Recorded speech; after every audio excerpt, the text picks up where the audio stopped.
It's Thursday guys. आज पनि मेरो चाहिँ कलेज लागेको छ, तर मैले चाहिँ आज लिभ मागेर बसेको छु क्या साथीहरू। किनभने मलाई आज बिहानदेखि सन्चो छैन नि त, अनि सन्चो नभए पनि अब टर्न आफ्नो भएपछि त बढाल्नै पर्यो। सो म चाहिँ कुच्चो लिएर रुम बढाल्न थालेँ। अनि मेरो सबै साथीहरू चाहिँ क्लास गएको छ नि त, अनि मेरो रुममा चाहिँ म र मेरो एकजना बङ्गाली साथी मात्रै छ। उसको पनि अहिले लिभ छ नि त। रुम पनि कति फोहोर देखिन्छ, तर त्यस्तो फोहोर चाहिँ छैन साथीहरू। हेर्दाखेरि मात्रै यस्तो देखेको, किनभने 5-6 जना एउटै रुममा बस्नु पर्दाखेरि त सबैको सामानहरू एकै ठाउँ त्यहाँनिर हुँदाखेरि त एकदम कन्जस्टेड देखिन्छ नि त। एरिया कन्जस्टेड देखिएपछि त्यस्तो फोहोर देखिँदो रहेछ क्या साथीहरू रुम। अनि मैले बढालिसकेपछि पोचा पनि लगाएँ। अहिले चाहिँ हाम्रो लुगा कपडाहरू सबै आफ्नो आफ्नो लगेजमा लगाउनु परिरहेको छ क्या, किनभने हामीलाई हाम्रो कलेजबाट दिएकै छैन नि त। हाम्रो अरू रुममा त छ, तर हाम्रो रुममा चाहिँ दिएकै छैन क्या कलेजबाट लुगा कपडा राख्ने ठाउँ पनि। अनि मैले चाहिँ मेरो साथीहरू आउनुभन्दा अगाडि नै रुम चाहिँ क्लिन गरेर राखिसकेको थिएँ।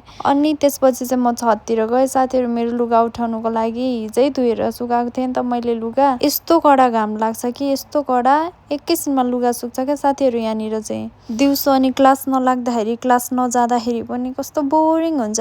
अनि माथि छतमा निस्केर चाहिँ एकछिन वरपर हेर्दै बसेँ म चाहिँ। यताउता हेरे पनि, जता हेरे पनि एकदम सुनसान थियो। एकछिन माथि बसेर चाहिँ फेरि म मेरो रुमतिर झरेँ। अनि मेरो साथी चाहिँ नमाज पढ्दै रहेछ त्यति बेला। ऊ मुस्लिम हो नि त। अनि त्यसपछि मैले उठाएर ल्याएको कपडाहरू पट्याउँदै राख्दै गर्नु थालेँ। रुमहरू मिलाइसकेँ मजाले, अनि कपडाहरू पनि मजाले मिलाएर राखेँ। तर मलाई के भएको साथीहरू, क्लास जाँदा पनि अल्छी लाग्छ, क्लासमा पनि नजाँदा पनि अल्छी लाग्छ। गर्नुपर्ने चाहिँ के हो कुन्नी। अनि अघि नमाज पढ्ने साथी चाहिँ ऊ नै हो। अनि ऊ चाहिँ बिएससी नर्सिङ गर्दैछ नि त। अनि आज चाहिँ म र ऊ मात्रै छौँ रुममा। अनि ऊ चाहिँ पढ्दैछ। सो एकछिन पढ्नु पर्यो भनेर हामी दुवैजना बस्नु थाल्यौँ। मैले चाहिँ पढ्नुभन्दा अगाडि चाहिँ असाइनमेन्ट नै सकेको थिइनँ। अनि टाइमभित्र नै असाइनमेन्ट सकेर दिनुपर्छ नि त साथीहरू। अनि मैले चाहिँ असाइनमेन्ट नसकेर बेलुकाभरि बिहानभरि गर्दा अहिलेसम्म पनि गरि नै राखेको छु असाइनमेन्ट नै। अब हाम्रो इक्जाम चाहिँ पोस्टपोन भएन भने यही 29 देखि चाहिँ हाम्रो इक्जाम हुनु थाल्छ। टेन्सन भइरहेको छ साथीहरू, के गर्नु के नगर्नु, टेन्सन मात्रै लाग्छ, तर पढ्नु चाहिँ मनै लाग्दैन।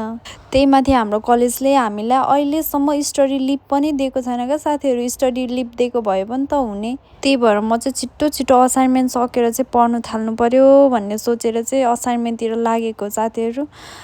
खासै के भएको हो, आजभोलि पढ्नै मन लाग्दैन साथीहरू। के हो कसो हो होइन, धामी झाँक्री गरेर तपाईँहरूले मेरो लागि प्रे गर्नुपर्ने हुन्छ है साथीहरू। प्रे के भएर मलाई पढ्न मन लागेको छैन। फर्स्ट इयरमा त कस्तो पढ्न मन लाग्थ्यो, सेकेन्ड इयर आएपछि खै के भयो साथीहरू। सो प्रे फर मी है साथीहरू, प्रे फर मी। ल बाई साथीहरू, अर्को भिडियोमा भेटौँला। सन्चो सुबिस्तै बस्नु होला तपाईँहरू पनि। Bye bye, take care all of you.